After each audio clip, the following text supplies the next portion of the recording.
Hello, second graders. Today we're going to be talking about illusions. So, what is an illusion? Let's take a couple looks at some examples of illusions. Illusions are usually images that can seem like they're two different things. So, let's take a look at this first one. This first one right here, it has two areas. Some people say that they see some faces, some people say that they see a vase. What do you see?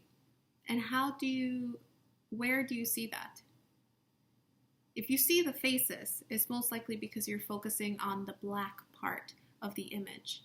And if you focus on the white part of the image, you'll be able to see a vase. Let's look at another example. In this one, you're able to see that there's something funny going on with this elephant. What is happening? Our eyes are being tricked into thinking that that elephant has more than 4 legs. And so artists sometimes create illusions or make it seem like there's something else happening by using different tricks, like maybe playing around with their color or playing around with lines and designs. Today, I'm going to show you how to do a little illusion just by using a piece of paper. So here's a little example. This is my illusion, and the reason why it's an illusion is because there's one image in the front, and so it gives you the impression that it is just a regular fish on a piece of paper. But if I open it up, it actually has a lot more going on, right? Here's another one. I decided to do two, one with a fish and one kind of like more imaginary with a monster.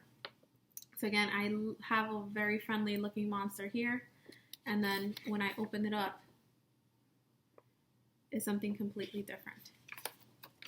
So I'm going to show you how to play around with your pieces of paper so that you can create your own illusion at home with whatever you want to do, most likely having the mouth open. So let's take a closer look. Alrighty, in order to go ahead and start creating my illusion or creating a transformation piece, here's what I'm going to do. I'm holding my paper the tall vertical way, and I'm going to be working with a Sharpie. Depending on how comfortable you are working with Sharpies, you can go ahead and start with a dark marker or a Sharpie if you have one, or if not, start with pencil. So the first thing I want to do is prepare my paper. So I'm going to go ahead and take my paper, and I'm going to fold it the short way, kind of like a hamburger. So I'm going to take the top and try to connect those edges so that they line up as best as I can. Once I have them as lined up as I can, then I'm going to go ahead, flatten them out just like that. And then I am going to go ahead, and now I have sort of like this booklet thing happening. So I'm going to keep it close. And when I do this next fold, I'm only going to take the top part of my paper. So I'm going to take that first part of my paper, leaving one down flat on the table.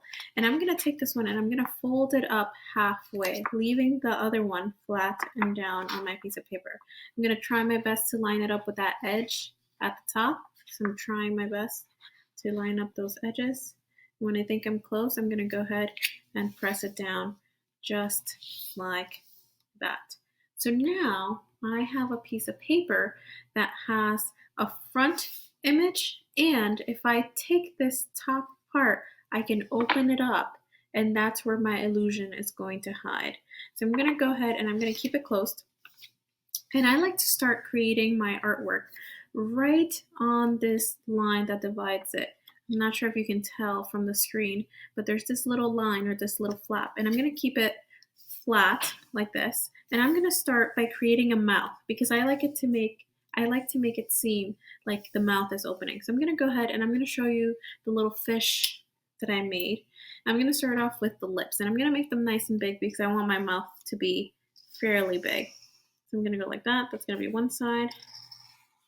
That's going to be the other. And then definitely need the bottom lip, right? Keeping it nice and flat as best as I can. I'm even holding it down with the other hand that I'm not drawing with so that it helps my paper stay flat.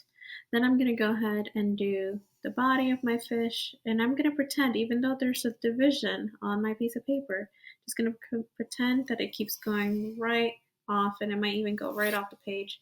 I'm going to do the same thing over here, rounding it out. just like that. I can even go ahead and add some fins out here. And I'm just focused on creating the image on that front part of my paper. So my fish is starting to come together. And even over here. Like that, definitely needs some eyes, and you can do your eyes whatever way you want. Just gonna go ahead and do my eyes like this. That's one eye.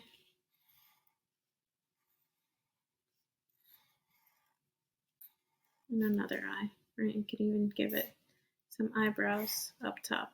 Up to you on how creative you want to get. Right, and there's my fish. Now, in order to create the illusion that my fish is going to open its mouth, now that I've created the image that everybody's going to see from the start, now I can go ahead and open it up, and I need to connect it so that it looks like one piece. So here's how I'm going to do it. In order to make it look like one piece, I need to connect the top of my image with the bottom of my image. So I'm going to try my best, whichever way you want to start, and I'm going to try to connect that line because I want the body to look like it's one whole drawing and not two separate things. And I'm going to go ahead and do the same thing on the other side. Like that. And then now that I've connected the body, I want to go ahead and connect the mouth. Just like that. And just like that. Then I can go ahead and if you notice, my fins that you were able to see when it was closed now look like just half a drawing. So I'm going to go ahead and create maybe another fin over here and finish that up. You can add, if you want to do a monster, you can add as many hands as you want on the side, and it'll be another element of surprise, kind of like that. And then you can decide what you want to be inside. Maybe there's another fish inside of it. Maybe there's a jellyfish. Maybe there's a whale. Maybe there's like a hidden treasure that's inside the mouth, and you can add whatever it is that you want to be in there. I think I'm going to do another maybe little fish inside because I think that would be silly.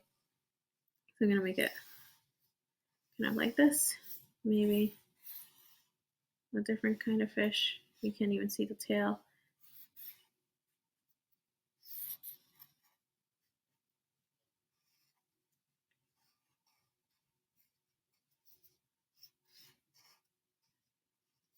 Like that. And then maybe even add some spots to it.